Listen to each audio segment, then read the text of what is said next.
Bonjour à tous, c'est Matt, on se retrouve aujourd'hui pour notre vidéo du jour, j'espère que vous allez bien, on a pas mal de choses à se dire, et vous le voyez, à ce qu'on a à l'écran, on va commencer par une très bonne nouvelle, avec SBF qui va être condamné à une belle peine, de prison. La pelle, il l'a déjà prise dans la gueule. On va parler pas mal, bien sûr, d'analyse technique, on va parler du Bitcoin, on va parler des alts, vous m'en aviez reproposé quelques-unes, on va refaire un petit tour sur le BTC aussi, parce qu'il y a des choses à dire. On commence, mais avant ça, je vous rappelle que via mon lien, vous pouvez gagner jusqu'à 11 000 $ de bonus en vous inscrivant sur BingX. Donc c'est surtout pour ceux qui vont faire du volume sur le futur. Mais si vous déposez plus de 500 balles, vous gagnez, lors de votre premier dépôt, vous gagnez 20 USDT de bonus de trading. Et une fois que vous avez fait votre premier trade, vous avez 30 balles. Donc ça peut faire 50 balles assez facilement. Pour trader, ça peut être intéressant. Et comme j'ai dit, ça peut aller jusqu'à 11 000 $ pour ceux qui font vraiment beaucoup de volume. Donc n'hésitez pas. Je vous rappelle que c'est un exchange sans KYC, vous pouvez acheter des cryptos ou faire du pure trading, il y a pas mal d'alt. Et ça vous donne également l'accès à l'école sur mon Discord. Vous avez juste à suivre les instructions qu'il y a sur le Discord pour rejoindre l'école gratuitement. Alors, on disait, SBF, ancien patron de FTX, pourrait être condamné à 40 à 50 ans de prison. Attention, ce n'est pas une peine de prison qui est tombée, c'est ce que réclame, c'est ce que demande le procureur fédéral de Manhattan. 40 à 50 ans, en vrai, c'est bien, mais il peut quand même encourir jusqu'à 110 ans de prison. Bon, c'est les fameuses peines cumulables aux États-Unis, ou même une fois dans le cercueil, t'es encore en prison. Bon, c'est les États-Unis, c'est un autre monde, mais il va prendre cher. Je pense pas qu'il s'en sorte comme certains autres escrocs euh, du monde de la finance dans le passé. Avec quelques années, je pense vraiment qu'il va prendre un minimum 10-20 piges. Et il va jamais en ressortir, entre guillemets. En tout cas, pas tout de suite. Donc, vous trouvez que c'est mérité? Vous trouvez que c'est trop? Vous trouvez que c'est pas assez? Dites-moi. J'avoue que je sais pas trop parce que, comme j'ai dit, il y a des mecs, genre le Loup de Wall Street, etc. Des mecs qui ont fait, selon moi, pire et vraiment de manière, je veux dire, exprès, vraiment de leur plein gré, ils savaient qu'ils allaient baiser les gens. Ça n'a pas forcément été le cas de SBF, il a fait de la merde, il y a beaucoup de magouilles, pardon, beaucoup de choses très bizarres, mais il voulait pas couler FTX, il ne voulait pas partir avec la caisse. Dans l'idée, il a fait de la merde, très clairement, mais je sais pas si ça mérite autant, alors que d'autres qui ont fait, selon moi, beaucoup pire, ont rien pris, ou quasiment rien pris face à ça. Donc, je sais pas. Bon, après 40-50 ans de prison, pour moi, c'est pas démérité, hein, c'est plutôt une bonne peine, concrètement. On a le Solana qui flippe le BNB qui devient le quatrième actif le plus capitalisé du marché crypto. On va pouvoir aller regarder ça tout de suite sur le marché.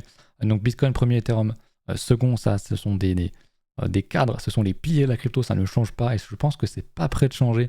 Tether troisième et donc effectivement Solana qui est passé quatrième devant le BNB cinquième. On a quand même pas mal de capitalisation, on est donc à 90 avec le pump récent de Solana et BNB qui est donc à 83. Derrière, c'est XRP qui est à 33, donc on est vraiment très loin. J'ai dit millions, je crois, au lieu de milliards. My bad. Donc très intéressant. Et du coup, le Doge qui s'est fait passer également par Avalanche, qui vient de pump, qui vient de prendre un plus 30% là cette semaine. Donc très bien aussi. Le Doge qui recule un petit peu, mais qui est toujours dans le coup globalement. Voilà pour cette news. Je ne sais pas si vous êtes sur Solana ou BNB. Les deux sont très proches de leurs ATH. On ira voir ça tout à l'heure si jamais j'y pense. Et je pense qu'ils vont faire un ATH avec Ether. Alors lequel va passer devant l'autre, lequel fera son ATH avant l'autre, je ne sais pas. Mais en tout cas, ils sont dans la course et ça fait plaisir. Dernière news qui me semble être assez intéressante, c'est, vous le savez, je suis très intéressé par la narrative IA pour ce run sur le marché crypto.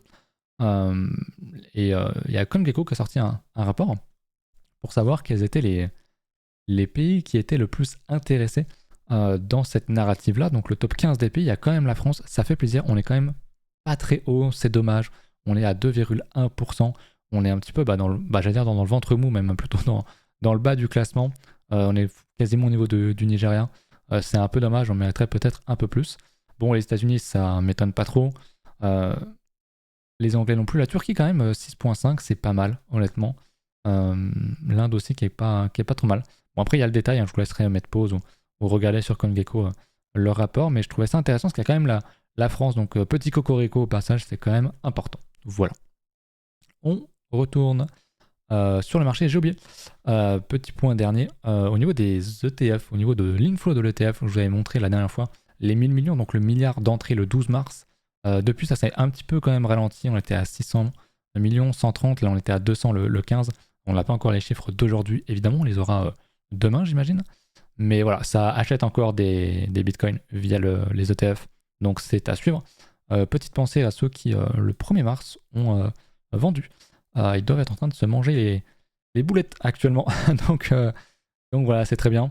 Mais ça continue d'acheter massivement du Bitcoin et c'est une très bonne chose. Ça pousse forcément le marché à la hausse. Surtout vu les sommes en fait.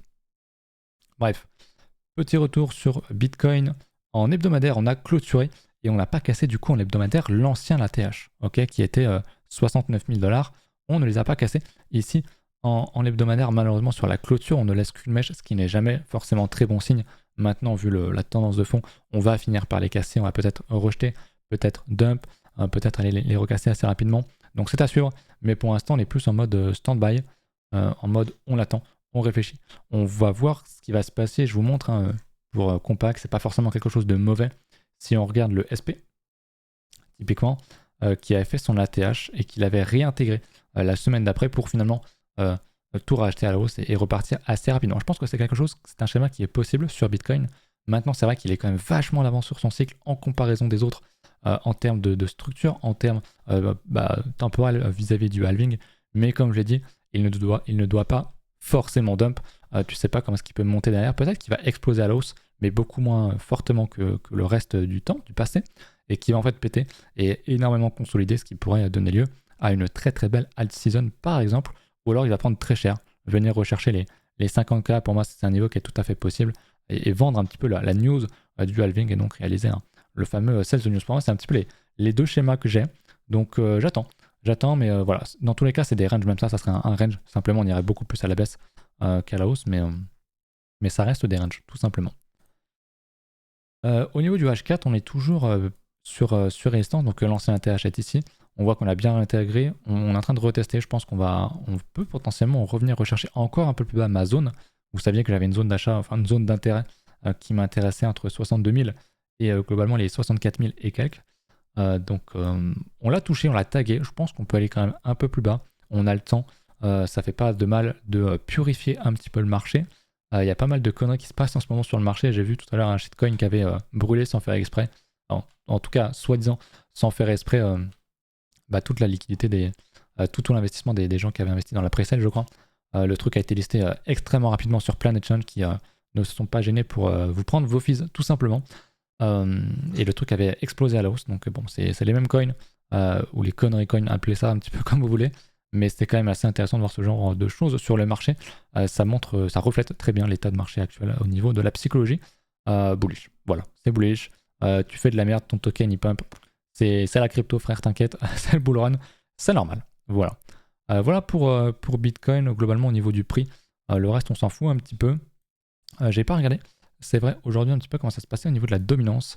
La dominance stagne, voire remonte un petit peu, mais globalement le marché en 1 heure range, donc il n'y a rien de très affolant à noter. Je vous rappelle ce que j'avais dit dans la vidéo d'hier, c'est que globalement ce que j'avais trouvé qui ressortait un petit peu, c'est que le marché dumpait, donc Bitcoin dumpait, et que sa dominance aussi avait printé un plus bas. Bon, pour se reprendre assez facilement, mais on peut y voir ici une belle résilience, un beau tanking, donc un beau, une belle résistance des alts, tout simplement.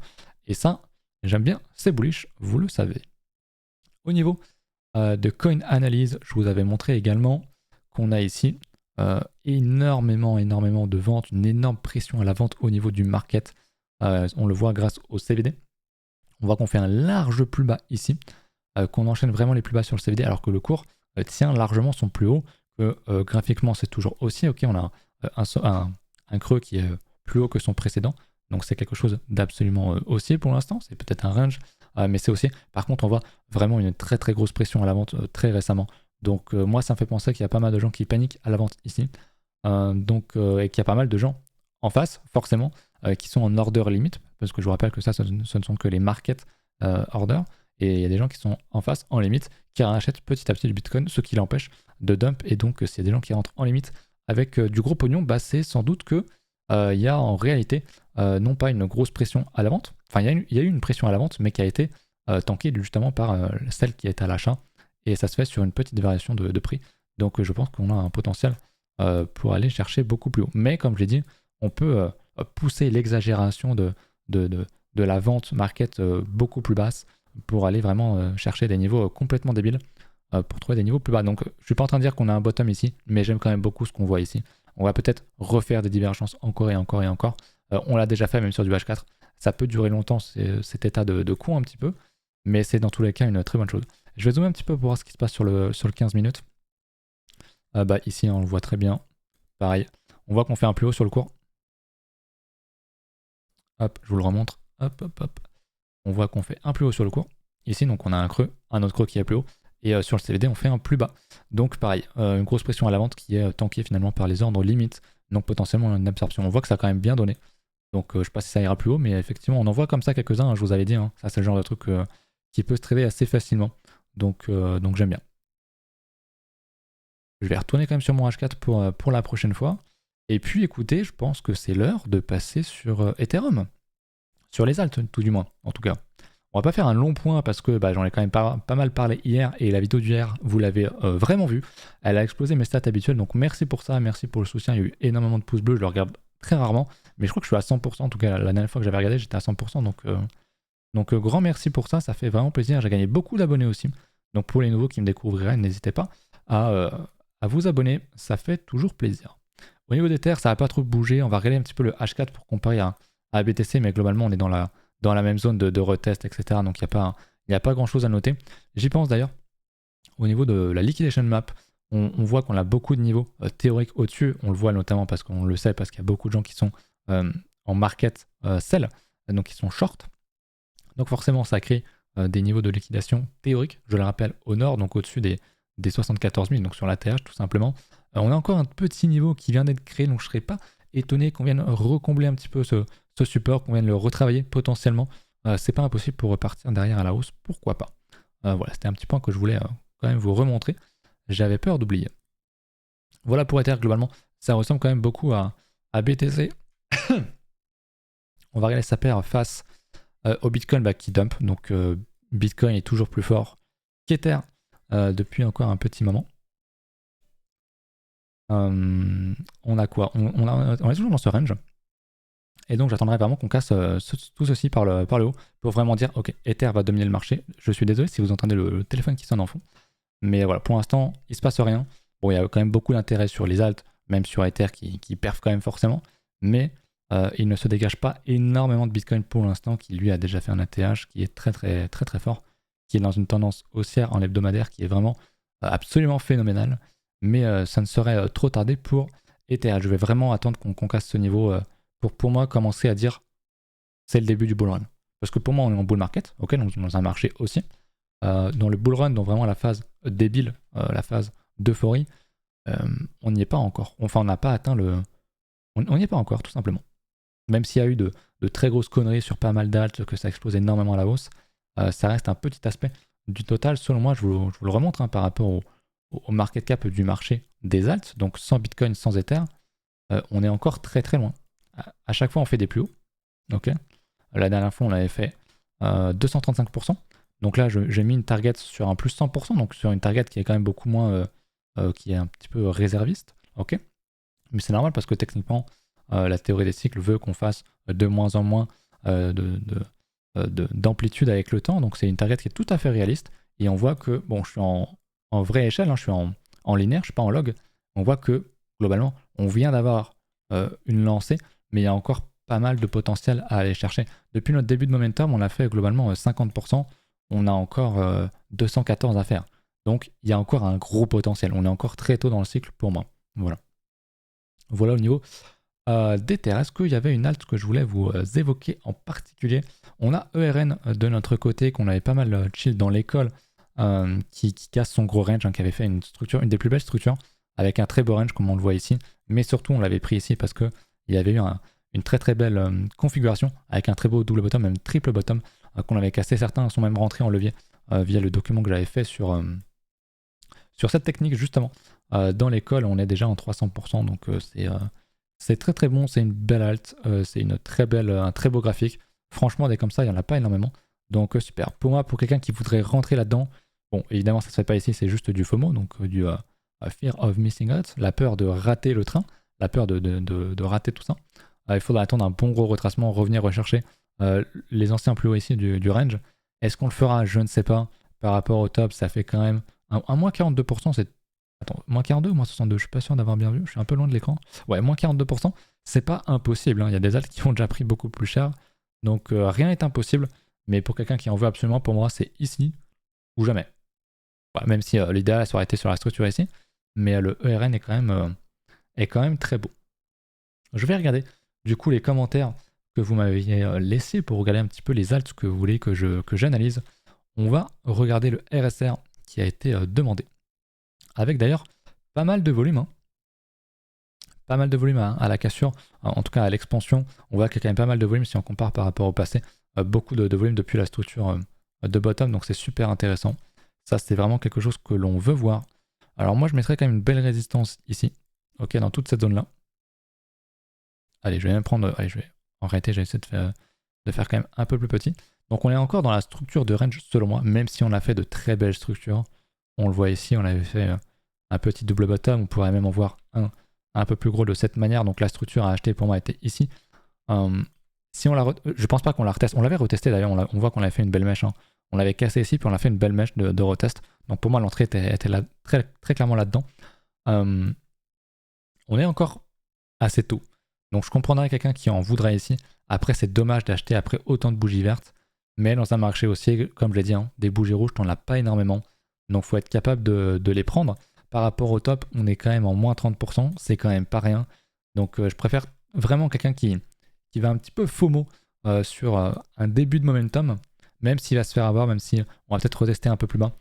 Plutôt que quelqu'un qui achète ce même coin quand on est en train de casser, quand on est ici, quoi. Où là, il y aurait quand même déjà beaucoup plus d'amplitude et beaucoup plus de risques.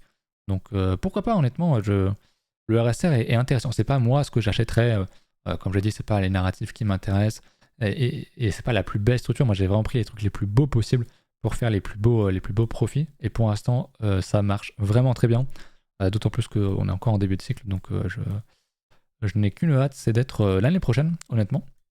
Mais bref.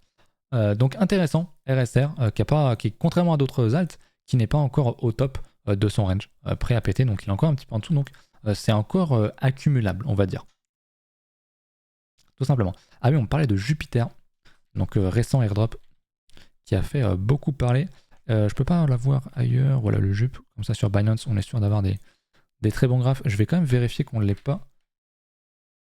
Qu'il n'y ait pas plus d'historique, mais normalement je pense pas. Bon, après s'il y a plus d'historique, c'est une histoire de jour, donc ça change pas grand chose. Effectivement, on va regarder le Jupiter sur Binance du coup.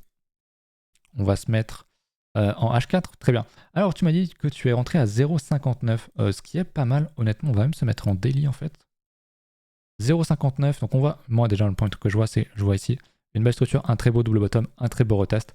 Et c'est globalement ton entrée 0,59, c'est là où j'ai mon curseur, donc c'est une très très belle rentrée. Tu nous disais, je suis pas prêt de lâcher ma position quand je vois la hype. Et en plus, tu es rentré en levier. Alors, je sais pas à quel levier tu es rentré. J'espère que c'est un petit levier. Un levier 1,2, 1,5, peut-être 2. Que c'est pas plus ou pas beaucoup plus. Parce que sinon, c'est très risqué. Bon, je pense pas qu'on revienne rechercher ce niveau. Honnêtement.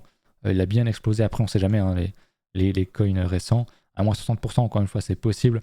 Maintenant, vu la hype, vu où on en est dans le cycle, j'estime que c'est peu probable. On peut prendre un moins 30, retester les niveaux, les 0,9, tu vois, ça c'est pas impossible, mais je pense pas qu'on ait recherché aussi bas, à mon avis.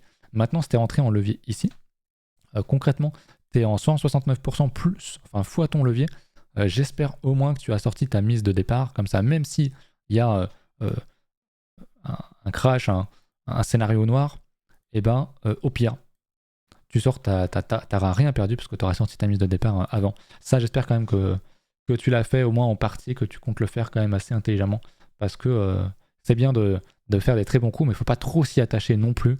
Il faut savoir quand même prendre des profits, sécuriser surtout. C'est super important. Et bon courage aussi pour 2024, à toi aussi. Et merci pour vos commentaires. Il y a eu énormément de monde aussi sur le live hier soir. Donc merci à vous, j'ai gagné pas mal d'abonnés sur YouTube. Et sur Twitch, hier était une très belle journée au niveau des réseaux. Donc je ne sais pas si ça a concerné que moi, ou si ça concernait tout le monde dans la sphère crypto, mais c'est quand même c'est quand même sympa, on revoit quand même pas mal d'intérêt, hein. On voit qu'il y a du sang frais qui arrive sur le marché, ce dont on a besoin pour la suite. On a donc le RNDR qui est donc le render. On va regarder, c'est pas grave, ici. Render.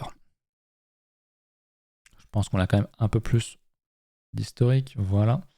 Qui nous fait donc un ATH, puisque c'est évidemment de l'IA. Est-ce que tu pourrais me donner ton avis sur le projet Render? Bon, comme quelques gros projets crypto, on fait un ATH, donc c'est pas étonnant. Pour moi, c'est trop tard en termes d'investissement, on voit que les structures étaient là. On pouvait rentrer sur des dumps ici. Il y avait des choses à faire. On l'a déjà vraiment surperf. Ok, par rapport au bottom, ici, on est en 3000%. Pour moi, on ne refera pas 3000% là-dessus, ok. C'est une grosse cap maintenant. Il vient de casser son ATH. Pour rappel, hein, aujourd'hui, il y a une seule crypto qui a cassé son ATH, hors IA, c'est Bitcoin, à ma connaissance. Je crois que je dis pas de conneries. Voilà, et le reste, ce sont des IA. Donc, en tout cas, leur ATH de 2021, du cycle de 2021. Donc, vraiment, attention. Pour moi, regardez la tendance en hebdo. Je suis en 3 jours, pardon, je suis même pas en hebdo. Regardez en hebdo, c'est absolument monstrueux, c'est phénoménal. Je me remets en linéaire. Est-ce que tu as vraiment envie d'investir là-dessus? C'est trop tard. Mais, ce qui ne veut pas dire que c'est vraiment trop tard. Tu peux totalement rider ça à la hausse. Mais il faut rentrer sur des bons gros dumps, pardon. Tu vois, si on refait un moins 30, un moins 40%, qu'on revient rechercher l'ancienne attache, ça sera un niveau fort. Et pour moi, il y a un intérêt à aller choper ce genre de niveau. Maintenant, est-ce qu'on va le faire? Aucune idée. Mais si on le fait, très clairement, je sais que c'est une opportunité à l'achat. Ne serait-ce que pour prendre un swing, prendre un achat là-dedans avec un stop plus bas et aller viser des niveaux plus hauts pour aller choper un risk reward de 2, 3, 4, etc. Et faire du dessin là-dessus à la vente. Et pour moi, c'est le seul projet que je verrai là-dessus parce que c'est déjà trop haut. Pour moi, pour ma manière de faire, je ne vais pas acheter des trucs qui ont déjà fait, comme je l'ai dit, 3000%, je sais pas combien. Mais bon, le projet est sérieux, c'est de l'IA, c'est totalement dans l'air du temps, c'est la bonne narrative. Jusqu'où il va aller, je sais pas. Mais très clairement, c'est quelque chose qui pourrait m'intéresser et que je vais suivre de près, mais pour prendre des positions court terme personnellement, pas du long terme. Alors, je vais en regarder une dernière, je pense. On me demandait le NK. Alors, je sais pas si ça se prononce ainsi. On l'a sur CoinEx. Je vais regarder si je peux pas la voir. Ici, non. Ok, on va le regarder ici. C'est pas très rare. Je pense que c'est quelque chose qui est assez récent, qui vient d'être listé. Je vais quand même regarder ce qu'on me mettait. On mettait autre chose. Bordel. Ok, bah on met une Uniswap. Donc, on va regarder une Uniswap, du coup. Ok, donc il y a un petit peu plus d'historique ici. Je vais quand même vérifier que je sois sur la bonne paire. Je sais jamais. Mais je vois le calcul en USD. Enfin, en USDT. Voilà, c'est celui-là. Bon, globalement, c'est le même graphique. Bon, c'est quand même beaucoup plus intéressant d'avoir celui-là que celui qu'on avait avant. Je vais en remettre en linéaire. En log, à chaque fois, je me trompe. Chose intéressante, en daily, c'est du daily, donc ça vaut ce que ça vaut. On avait une très belle structure ici, un très beau double bottom. Voilà, on a cassé derrière, on est parti fortement à la hausse. Donc c'est pareil, on a fait depuis la cassure déjà 400%, c'est énorme. C'est énorme. Je connais pas le projet, je connais pas la narrative. N'hésitez pas, hein, quand vous me parlez de quelques alts, quand vous voulez que j'analyse quelques-unes de vos alts, à m'en dire un petit peu plus sur son sujet. Notamment le nom, parce que vous me donnez souvent que le ticker. Des fois, il y a des tickers qui ont le même ticker où on peut facilement se tromper. Et à me donner un petit peu la narrative, l'histoire du truc. Où est-ce que vous avez acheté, quelle est un petit peu votre histoire avec, ça pourrait être intéressant. Donc pour moi, investir ici, non.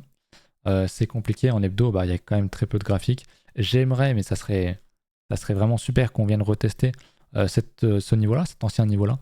Donc ça nous ferait par rapport au top. Un moins 74%, c'est énorme. Après, c'est une crypto qui est peu liquide, donc tout est possible. Mais effectivement, même si on revient rechercher ne serait-ce que ces niveaux de support, ça serait déjà pas mal. Ça nous ferait un bon moins 30, moins 40%, moins 50%, moins 55% même. Ça pourrait être un bon niveau pour rentrer selon moi. Après, ce qu'on l'aura, c'est toujours pareil, on ne sait pas, mais il faut être capable de capturer les alts qui vont faire ce genre de retracement pour optimiser un petit peu ses gains. Mais en tout cas, dans une tendance haussière parfaite. Du coup, j'imagine que c'est de l'IA. Je vois le IA à la fin qui est mis en valeur. Donc j'imagine, et je ne suis pas étonné de voir ce truc pumper si c'est de l'IA, effectivement. Voilà. J'arrête ici. Désolé pour les autres qui m'en avaient proposé. Il y en a beaucoup. Je ne pourrais pas tout regarder. C'est impossible, malheureusement. Je vous remercie énormément pour tous les commentaires, encore une fois, pour tout ça. C'est vraiment extrêmement sympathique. Il y a de plus en plus de monde sur la chaîne. Il y a de plus en plus de monde sur les réseaux et tout. Donc ça me fait vraiment chaud au cœur. N'hésitez pas encore une fois à vous inscrire si vous cherchez un exchange non KYC. pour acheter des cryptos, pour faire votre trading et tout. Passez par le lien qui est ici en description pour bénéficier des bonus. Hein. Vous avez quand même 50 balles de bonus qui sont offerts si vous lâchez si vous faites un dépôt de 500 $. Et de toute façon, vous aurez 30. Et puis si vous faites beaucoup plus, vous pouvez aller jusqu'à 10 000, enfin 11 100. Donc ça peut vous intéresser. Je vous laisse là-dessus. Mille merci et à la prochaine.